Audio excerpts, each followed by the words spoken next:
कृष्ण की वाणी। बच्चे, मैंने अपना हाथ तुम्हारे सर पर रख दिया है और ये तुमने महसूस भी किया है ना?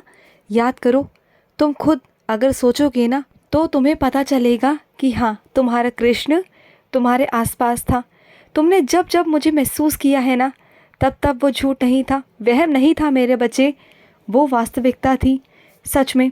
लेकिन क्या है ना मेरे बच्चे, मैं ज़्यादा अपनी शक्तियाँ तुम्हें नहीं दिखा सकता। अपनी मौजूदगी का एहसास भी तुम्हें बहुत हद तक करवाता हूँ, क्योंकि ना तुम एक बार में सब कुछ बर्दाश्त नहीं कर पाओगे। ये सब कुछ समय समय के अनुसार मैं तुम्हें दिखाता जाऊँगा, बताता जाऊँगा, तब तुम धीरे धीरे अपने कृष्ण को, अपने कृष्ण की लीलाओं को समझ पाओगे मेरे बच्चे, तब तुम समझ पाओगे। और सुनो, वैसे सुधरने के ना मैं 1000 मौके देता हूँ और मैं देना चाहता भी हूँ मेरे बच्चे। चाहे किसी मेरे बच्चे ने बहुत अपराध क्यों ना किया हो, बहुत पाप क्यों ना किया हो, लेकिन फिर भी मैं उसे समझने का, सुधरने का मौका देता हूँ और मैं तैयार हूँ अपने बच्चे को माफ़ करने के लिए।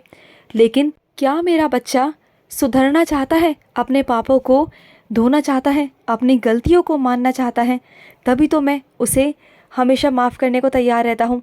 लेकिन अगर ना वो फिर भी सुधरने को तैयार नहीं ना, तो मैं एक वक्त पर आकर उसे छोड़ देता हूँ और जो भी करना है ना उसे करने देता हूँ, लेकिन एक हद तक, एक सीमा तक। और उसके बाद उसे उसके कर्मों का हिसाब ज़रूर मिलता है, उसके पापों की सज़ा उसे ज़रूर मिलती है। लेकिन तुम चिंता मत करना मेरे बच्चे, चाहे कोई अच्छे इंसान को कितना भी तबाह करने की कोशिश क्यों ना कर ले, लेकिन जो उसकी अच्छाई होती है ना, वो उसे हमेशा बचा ही लेती है। उसकी अच्छाई ही उसकी प्रगति का कारण बनती है मेरे बच्चे, और उसे आगे बढ़ाती है। तुम पर कोई असर नहीं पड़ेगा, क्योंकि तुम मेरे बच्चे हो, तुम कृष्ण के बच्चे हो। मैं तुम्हें ना हर चीज़ से, हर बला से और हर नज़र से मैं तुम्हें बचाता हूँ मेरे बच्चे। लोगों की बुरी नज़रें हमेशा तुम पर रहती हैं और तभी मैं तुम्हें हमेशा बचाता हूँ मेरे बच्चे, हमेशा तुम्हारी रक्षा करता हूँ ऐसे लोगों से, और तुम्हें गलत लोगों में फंसने से भी बचाता हूँ। चाहे कोई कितना भी गलत करने की कोशिश करे, वहाँ से मैं तुम्हें बचा ही लेता हूँ मेरे बच्चे। और सुनो, अगर कोई तुम्हारे साथ गलत व्यवहार करता है ना, तो तुम उन पर ध्यान मत देना। उनके बारे में ना ही अच्छा सोचना और ना ही बुरा सोचना, बस अपने उत्थान के बारे में सोचना, अपनी प्रगति के बारे में सोचना और आगे बढ़ते जाना। कभी वो चीज़ें मत करना जो वो तुम्हारे साथ करते हैं। अगर तुम ऐसा करोगे ना, तो तुम भी वैसे ही हो जाओगे जैसे वो लोग हैं मेरे बच्चे। और सुनो, कभी कभी तुम अपने कान्हा को खाना खिलाना भूल जाते हो ना, मुझे भोजन अर्पण करना भूल जाते हो। तो सुनो, जब तुम खाते हो ना, मैं भी तुम्हारे साथ ही बैठकर तुम्हारी थाली में खाना शुरू कर देता हूँ, क्योंकि मैं जानता हूँ मेरे बच्चे, तुम पर ना बहुत सारी जिम्मेदारियाँ हैं और उन्हीं जिम्मेदारियों के बीच में ना तुम भूल जाते हो। मैं समझता हूँ मेरे बच्चे, और मैं ये भी जानता हूँ कि तुम मुझसे बहुत प्यार करते हो। मैं तुम्हारे हमेशा दिल में रहता हूँ, तो चिंता मत किया करो। अगर कभी भूल भी जाओ ना, तो इस बात का अफसोस मत किया करो कि मैं भूल गया। नहीं मेरे बच्चे, मैं खुद ही आ जाता हूँ। जब मुझे पता है कि मेरा बच्चा मुझे बिना खिलाए नहीं खाएगा, तो मैं खुद ही आकर उसे खाना शुरू कर देता हूँ और उसके बाद तुम खाते हो। पर तुम्हें पता नहीं चल पाता, बाद में याद आता है। तो दुख मत किया करो, परेशान मत हुआ करो, क्योंकि मैं तुम्हारे साथ ही खा चुका होता हूँ मेरे बच्चे। और सुनो, कल गणेश जी का दिन है, तो कल गणेश जी को हमेशा हमेशा की तरह उन्हें उनकी स्तुति गाकर सुनाना, उनका नाम स्मरण करना। और अगर कोई तुम्हारे घर के आसपास गणेश जी का मंदिर हो, तो वहाँ ज़रूर जाना और वहाँ जाकर उनसे प्रार्थना करना। वो विघ्न हरता है, वो तुम्हारे घर के सारे विघ्नों को दूर करेंगे मेरे बच्चे, सारे विघ्नों को। उनके पास जाना और उनके दर्शन करना। और सुनो मेरे बच्चे, जब तुम मेरा प्रमाण मांगते हो ना कि अपने होने का प्रमाण दो, तो मैं दूंगा, तुम्हें ज़रूर अपने होने का प्रमाण दूंगा मेरे बच्चे। तुम चिंता मत करना। तुम्हें क्या लगता है कि तुम्हारा कृष्ण तुम्हें दिखाई नहीं देगा? मैं दूंगा मेरे बच्चे। और कई बारी मैं तुम्हारे स्वप्न में भी आया, मैं बहुत बार आता हूँ, बहुत बार, लेकिन तुम ही हो जो मुझे पहचान नहीं पाते हो। मैं तुम्हें स्वप्न में आकर तरह तरह के रूपों में दिखाई देता हूँ, लेकिन तुम्हें समझ ही नहीं आता। और सुनो मेरे बच्चे, सत्य की नाव डगमगाती ज़रूर है, लेकिन उसे मैं डूबने नहीं देता मेरे बच्चे, मैं नहीं देता। इसलिए हमेशा कहता हूँ कि सत्य के मार्ग पर चलो, कभी भी ना डोलना मत मेरे बच्चे, क्योंकि जो लोग तुम्हें भड़काने वाले हैं ना, गलत रास्तों पर ले जाने वाले हैं। उनका समय ज़्यादा दिन तक नहीं होता, उनका अंत होता ही होता है मेरे बच्चे। और मैं चाहता नहीं कि तुम्हारे साथ भी वही हो, इसलिए हमेशा सत्य का ही साथ देना। और सुनो, तुम्हें सादगी पसंद है ना, तो सादगी में रहा करो। कोई बात नहीं मेरे बच्चे, तुम्हें जैसा अच्छा लगता है ना वैसे रहो।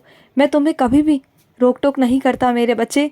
तुम जैसा चाहते हो वैसा खाओ, तुम जैसा चाहते हो वैसा पियो, कोई बात नहीं मेरे बच्चे। तुम्हारा कृष्ण है ना, बस चिंता क्यों करते हो। लेकिन पैसों का हमेशा सदुपयोग किया करो।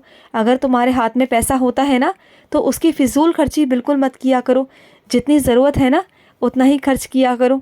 और सुनो, जब तुम मेरे पास जो पैसे रखते हो ना, अगर तुम्हें कभी ज़रूरत पड़े तो उसमें से निकाल के भी खर्च कर लिया करो। और जब तुम्हारे पास आ जाए तो मेरे पास में रख दिया करो। कोई बात नहीं मेरे बच्चे, तुम मेरे पास से पैसे ले सकते हो, इसमें कोई बात नहीं। और सुनो, जो भागवत गीता है ना, उनके एक एक अक्षरों में तुम्हारा कृष्ण विराजित है मेरे बच्चे। उनकी एक एक शब्द में मैं विराजित हूँ, याद रखना। और मैं अपने कुछ बच्चों को डांटना चाहता हूँ कि वो मेरे इतने पास रहते हैं, उसके बावजूद भी मुझसे मिलने नहीं आते हैं। ये तो बहुत गलत बात है मेरे बच्चे, बहुत गलत बात है। और कुछ मेरे बच्चे तो पहले निधिवन आ चुके हैं, और निधिवन में उन्होंने मेरा एहसास भी किया था। उन्हें मेरा एहसास हुआ था कि मैं वहीं पर हूँ उनके पास। तो हाँ मेरे बच्चे, मैं वहीं था। और मैं तुम्हें दोबारा से निधिवन बुलाऊंगा। आओगे ना अपने कृष्ण से मिलने। मेरा तुमसे मिलने का ना बहुत मन है मेरे बच्चे, बहुत मन है। अगर नहीं आओगे ना तो हाथ पकड़कर और खींचकर तुम्हें लेकर आऊँगा मैं। आना मुझसे मिलने, मैं तुम्हारा बेसब्री से इंतज़ार कर रहा हूँ। कब आओगे अपने लड्डू गोपाल से मिलने। जल्दी जल्दी आ जाओ मेरे बच्चे, मुझे तुम्हारा इंतज़ार है। और कुछ मेरी बच्चियाँ जो शिक्षा देती हैं बच्चों को, उनसे मैं कहना चाहता हूँ, जब भी तुम पढ़ाती हो ना मेरी बच्ची, तो अपने मन को प्रसन्न होकर पढ़ाया करो। अगर तुम्हारा मन प्रसन्न रहेगा और बच्चों से अगर तुम प्यार से व्यवहार करोगे तो वो समझेंगे। अगर उन पे चिल्लाओगे, डांटोगे, अगर अपनी बातों को, अगर अपनी चिंताओं से परेशान होकर उन पर गुस्सा निकालोगे ना, तो फ़ायदा नहीं होगा मेरे बच्चे। उन्हें कुछ समझ में भी नहीं आएगा और तुम्हारी परेशानी का हल भी नहीं होगा। तो जितना तुम बच्चों के साथ में अच्छे व्यवहार से रहोगे, प्यार से रहोगे ना, तो वो बहुत अच्छे से पढ़ाई कर पाएंगे मेरे बच्चे। इस बात को तुम्हें समझने की बहुत ज़्यादा ज़रूरत है। और सुनो, मैं तुम्हारे इतने भंडारे भर दूंगा ना कि आने वाले वक्त में तुम्हें चुनना पड़ेगा कि मैं क्या करूं और क्या ना करूं। अभी तुम्हें बहुत कमी लगती है ना, बहुत कमी खलती है ना बहुत सारी चीज़ों की, लेकिन आने वाले वक्त में तुम्हें चुनाव करना पड़ेगा। तुम देखना, इतने भंडारे भर दूंगा ना कि कभी कोई कमी नहीं आएगी मेरे बच्चे, कभी कोई कमी नहीं आएगी। तुम खुद देखोगे। और मैं तुम्हें उन ऊंचाइयों तक ले जाऊंगा जिसके बारे में तुमने कभी कल्पना भी नहीं की होगी। लेकिन मेरे बच्चे, ऊंचाइयों तक जाने के लिए थोड़ा कष्टों का सामना करना पड़ेगा मेरे बच्चे। कष्टों से गुजरना पड़ेगा, जो कुछ समय है ना उससे गुजरना पड़ेगा। लेकिन देखना, जब तुम अपनी मंजिल पर पहुंचोगे ना, उससे खूबसूरत मंजिल किसी की नहीं होगी जैसे तुम्हारी होगी मेरे बच्चे। तुम देखना। खुश रहो। आज का कृष्ण संदेश समाप्त हुआ। जय श्री कृष्णा।